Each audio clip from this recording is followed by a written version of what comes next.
Hey, digging deeper into doing a voiceover career with March Maybe. Enjoy me on my travels into this. So I decided to get into a DAW, a digital audio workstation, and I had a big background in production because even though I'm new to voiceover work, and yes, it is different than radio work, the editing part of it, the production part of it, that's pretty much the same. And I have had a few decades of radio experience. Put it this way, I got a great start because my first production director was Joel Moss and his assistant was Eric Chase. Thanks, guys. It was a great head start. I used some great equipment through them, and then, as my jobs changed, as I moved to different states and different companies or whatnot, I got to use a variety of different systems, and I became very versatile in them, and I thought, this is going to be the easiest part about starting it.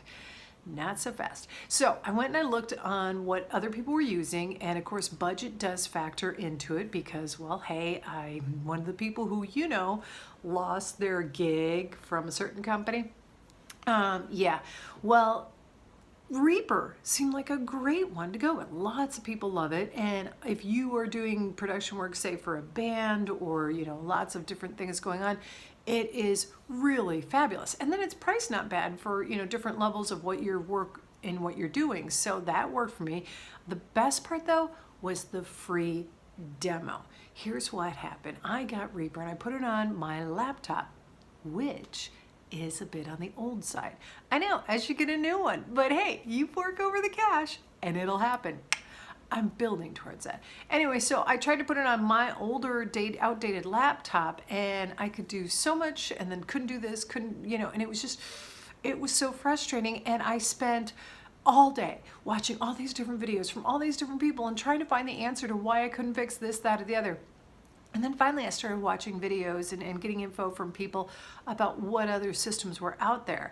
And sure, there were other more expensive ones I couldn't use, like Adobe Audition. Love it, but I don't have the cash flow for that right now. Pro Tools is another good one. They also have RX7, that's supposed to be the ooh la la new one that's out and that has a lot of great stuff on it. But again, it was a financial thing I couldn't do. So then I started looking at Logic Pro. Also, I looked at Cubase. Now, Cubase is pretty cool, but from what I gather, you can get it free, but then you have to do add-ons if you want to switch the format in which you're sending or exporting whatever it is you recorded. And so for me, that was like, that's too much of a headache. I also looked into Twisted Wave, and then I saw Audacity. Now I was like, Audacity, I haven't used that since way back when. It is uber user-friendly. The price is right, $0.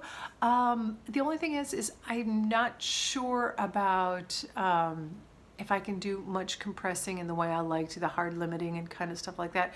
I'm still looking into that. But so far, it's what works on my system, and so I am willing to work with it, and the price was right. So keep that in mind when you are looking at DAWs, because it's from one person's favorite to yours, it's going to be a lot different, and then it might just be nothing to do with you, but everything to do with the system you're putting it on.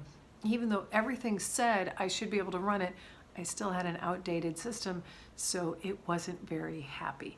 Hope that saves you some time, and good luck.